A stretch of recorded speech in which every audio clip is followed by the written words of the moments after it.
Hello there, I couldn't help but notice you're showing off your big bright smile. And if you don't mind, a little conversation.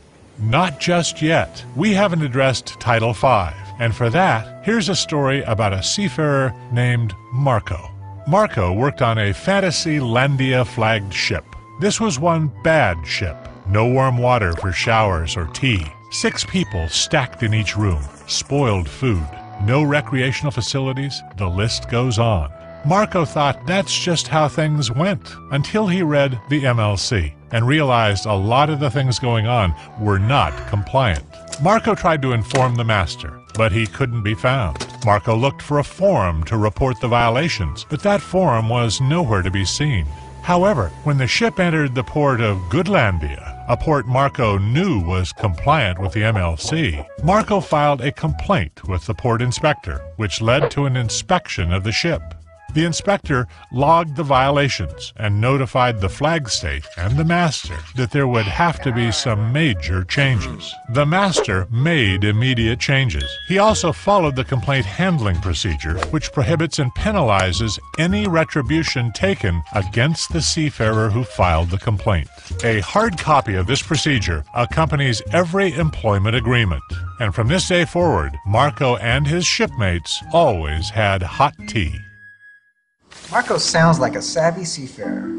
He just knew his rights under the MLC. Listening to all these regulations, I'm having a hard time figuring out what anyone besides a seafarer gets out of the MLC. That's a pretty smart question, Mark.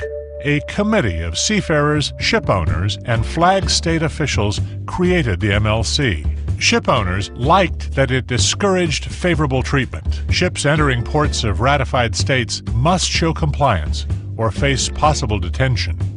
Compliant ships have a quicker inspection process, boosting efficiency and profit. Wow! Now I understand how the whole maritime industry benefits from the MLC. And you'll remember all of this? How about a quick recap? No problem.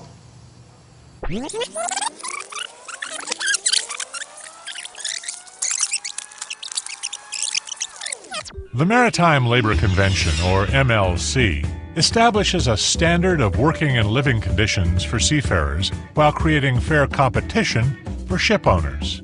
It was adopted by the International Labor Organization due to the growing need for the fair treatment of seafarers.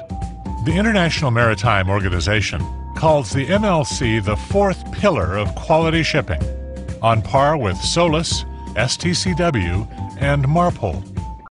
Hello there, I couldn't help but notice you're showing off your big bright smile. And if you don't mind, a little